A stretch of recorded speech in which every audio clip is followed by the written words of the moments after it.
$212 million. That is the number on your screen at 3 in the morning. By sunrise, it will end a company, and you are the one who makes it disappear. Cleanly, quietly, legally. This is every level of a lawyer, from the bottom of the glass tower to the people who shape the law itself and never appear in the building at all. 41st floor, glass tower, Manhattan.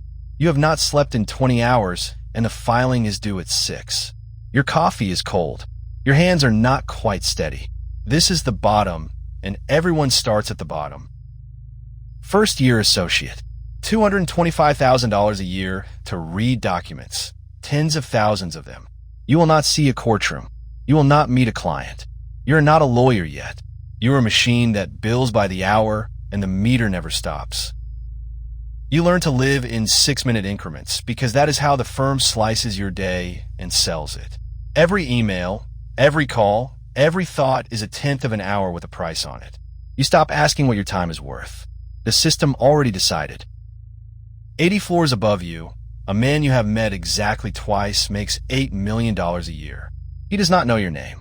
You tell yourself this is the price of the climb, and you are right. It will cost you your 20s, your sleep, and almost everyone who knew you before this. You get promoted. The title changes. The hours never do. Now you sit in a room while empires are bought and sold, and you say nothing. You take notes. You watch how power actually moves. And you learn the first real rule of this profession. The law is not about what is true. It is about what can be proven and what can be buried, and who can afford the difference. Truth is a luxury. Leverage is the product. Then you find it. One email that could end the entire deal. You flag it. The partner reads it for 4 seconds. This isn't responsive, he says, and it vanishes from the record. And so does the last part of you that flinched. You will not flinch again. You start to understand the building you work in. The deal flow is not random. It never was. It was built 15 years ago on a trading floor over a private dinner. You're still outside that circle, but now you can see its shape. You build 20 to 100 hours this year and tell your family it gets better after you make senior. It does not. The hours are not a phase. They are the business model. You are not building a career. You are the inventory. 34 years old. You run the floor now. The juniors fear you the way you once feared him. 2,400 billable hours this year. You know exactly what their nights look like because they were yours. You make one quiet compromise this year.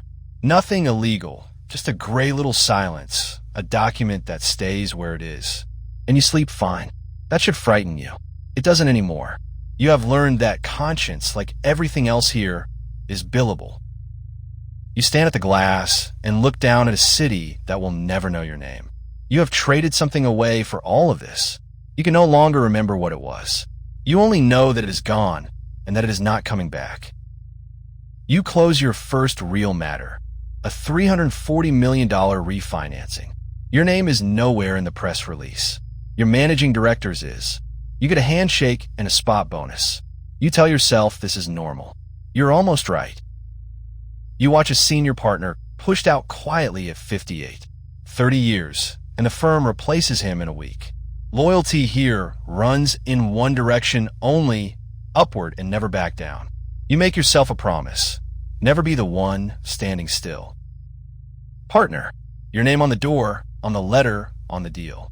Your first originated fee is $3 million, and you keep none of it.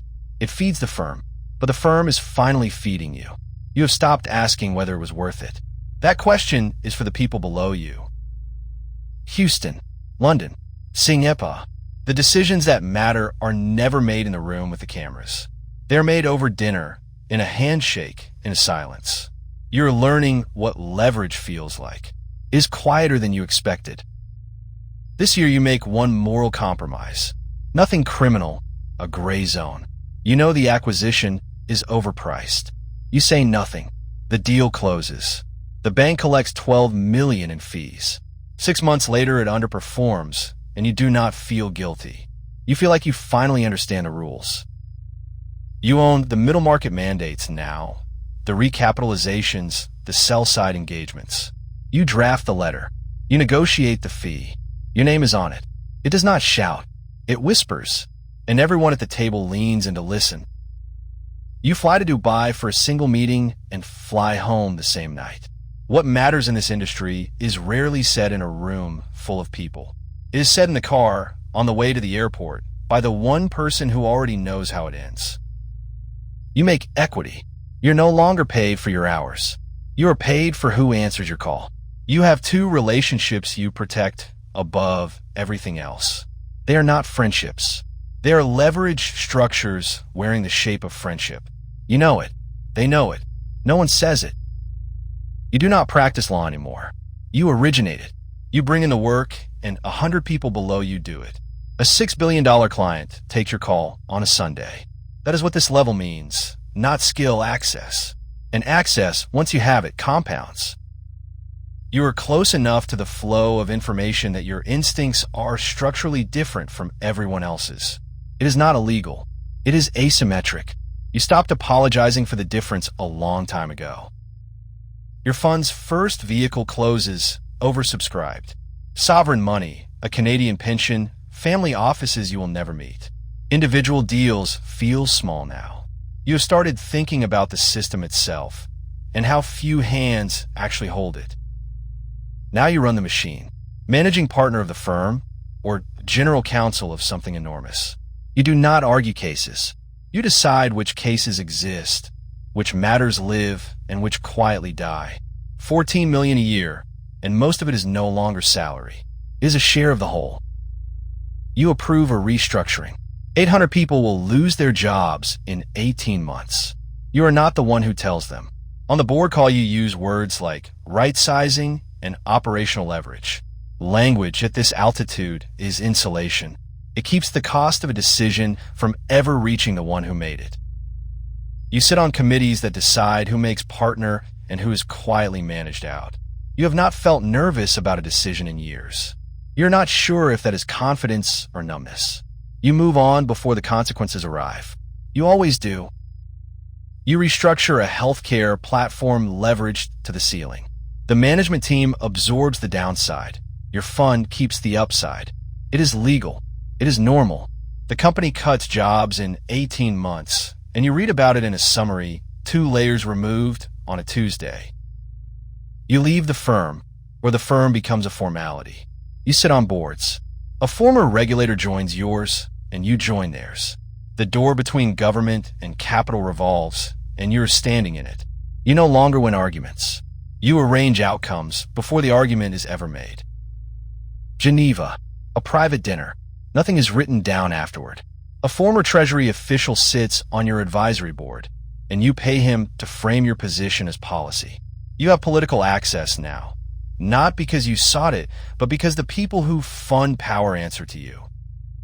There was one investigation years ago. Nothing was found. The process taught you something. Regulators look at what already happened. You look at what is about to. By the time they're reading the file, you are 3 moves into the next one. You have a direct line to 3 finance ministers and 1 central bank governor.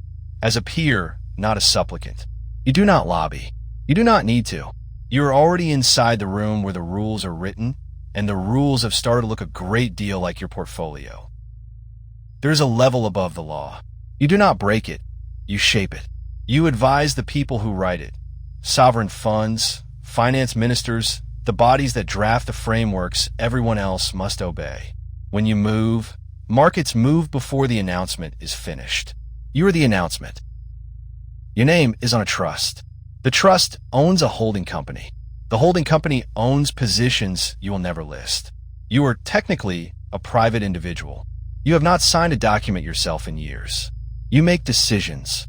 6 people execute them. All 6 have signed something that keeps them quiet. Privacy, trust, freedom, the connections you used to have to people. These are not things you lost along the way. They are things you exchanged, knowingly, one at a time for altitude. You are not happy. You are not unhappy. Those categories dissolve somewhere around level 5.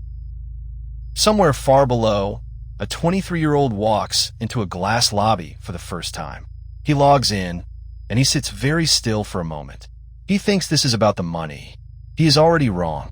It was never about the money. It was about the architecture underneath.